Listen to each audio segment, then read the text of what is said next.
बाद में हम कर देते, हम चाह दिए कि हमारी बिटिया नहीं पढ़ पाई, लेकिन पढ़ा लिखा लड़का मिले।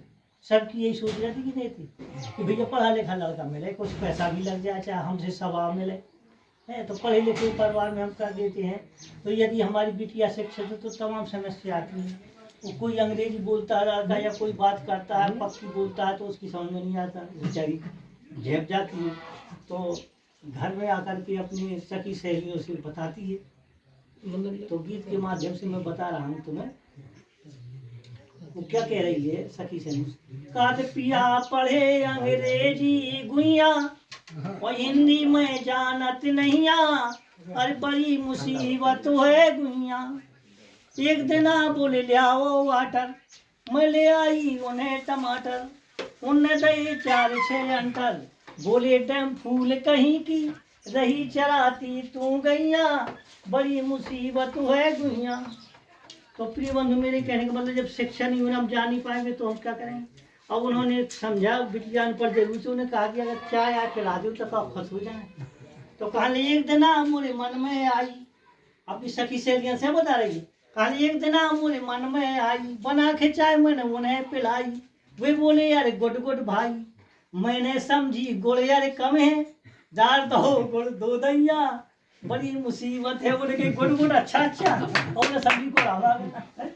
तो मेरे कहने का मतलब ये है गाय तो बड़ी है तो जानी कितनी समस्याएं आती हैं, भाषा नहीं समझ पाती। और पढ़ी लिखी बिटिया जब हमारे अनपढ़ समाज में भी चली जाए तो वहाँ भी वहाँ रोशन कर देती है। तो हमारी पढ़ी लिखी बिटिया जब की शादी भई तो वो हमारी एक परंपरा है माता बहनों की, देवी देवताओं के यहाँ जाती हैं और हटा लगवाती हैं और मन्नत मांगती हैं।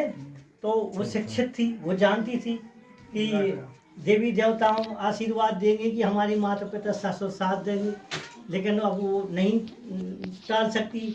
उनकी सास या देवरानी जेठानी सब लोग जा कर के वहाँ पहुँच गए देवी के मंदिर में। उन्होंने कहा चलो वहाँ हाथा लगाना आशीर्वाद मांगना।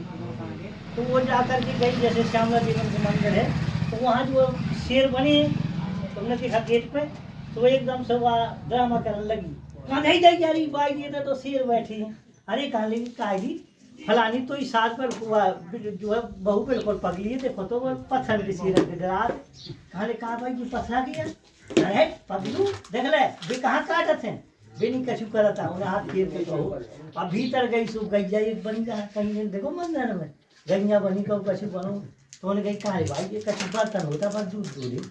अरे कहाँ ले बिल्कुल ने रात पगलू बता ले पत्थर की गैया कहा दूध दे, कहाँ ले गाय भाई पत्थर को कछु बोला था न वो दूध देता है। कहाँ लेके बेटा पत्थरा की चीज पत्थरा वह कछु करा थे का। अब वो देवी के थे अब देखो वो ये बताओ जा रही, अब वह देवी के तो कहा ये तो तलवार ने मार न दे। कहाले बेटा देख तो पत्थरा की है कछु बोला थे कछु मारा थे पौधे। कहाले कहा भाई जब पत्थरा के शेर कछु नहीं करा, जब पत्थर गैया दूध नहीं दे तो पत्थरा की ये देवी का करे जब कछु बोलत लगे मार सकत नहीं हो सकती है मतलब तो मैं हाथा लगाऊं तुम आशीर्वाद दे। तो वो लोगों की आंखें खुल। तो मेरे कहने का मतलब भाई लोगों उन्हें सब माता बहनों को समझा दिया कि भाई जो है जो जिंदा में है, हमें जो पत्थर से कुछ मिलने वाले हम जिंदा की सेवा करें। माता पिता ही हमारे परमात्मा है, माता पिता ही ईश्वर है, उन जिनने हमें जन्म दिया है उनकी सेवा करें, उनके आशीर्वाद लें। माता पिता आपको सब निशान कर देते हैं, जितनी जगह जमीन हो सब अपने पुत्र को दे देते हैं। तो उन लोगों की सेवा नहीं करते, उनको हम पानी नहीं पिला पाते। और जो है कुआर का महीना आता है तो पुरखों को पानी देने लगती है, बता दे मर गए और इतने से पानी डालने उसे पहुँच गए। एक बार मुझे याद आ गई कबीरदास जी न